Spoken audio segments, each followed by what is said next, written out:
बिस्मिल्लाहिर्रहमानिर्रहीम। अस्सलामु अलैकुम वरहमतुल्लाहि वबरकातुह। ये आज की वीडियो में इंशाअल्लाह ताला आप हज़रात देखेंगे, ये हमारे तलबा कराम है जिन्होंने एक महीना हुफ़ाज़ अरबी की क्लास पढ़ी है, यानी एक महीना पहले इन्होंने अरबी की क्लास में दाखिला लिया है। अभी इनसे अरबी में हम कुछ पूछते हैं और इंशाअल्लाह ताला ये जवाबात देंगे। आप आखिर तक ये वीडियो लाजमी देख लीजिएगा। मस्मुका? اسمي محمد قاسم شاه. लिमाज़ा ततअल्लमुल अरबिय्यता? أتعلم اللغة العربية لأفهم القرآن والحديث. मस्मुका? اسمي أحمد.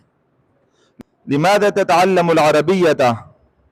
أتعلم العربية لأني أحبها. मस्मुका?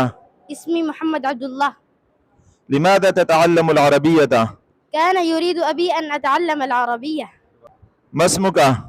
اسمي محمد جواد. लिमाज़ा ततअल्लमुल अरबिय्यता? أتعلم العربية لأنها لغة القرآن ولغة نبينا صلى الله عليه وسلم ولغة أهل الجنة.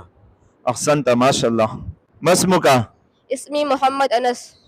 लिमाज़ा ततअल्लमुल अरबिय्यता? أتعلم العربية لأنني أن أذهب إلى سعودية. मस्मुका या अखी अज़ीज़? اسمي محمد حذيفة.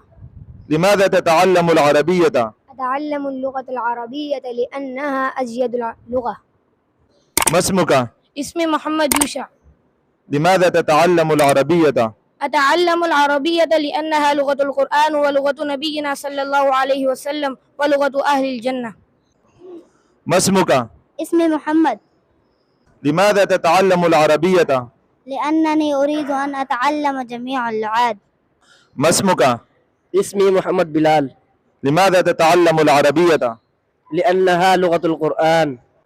انظروا إلى هؤلاء الطلاب قد درسوا اللغة العربية من شهرين والآن يستطيعون أن يتكلمون بالعربية بينهم وكما تنظرون الآن.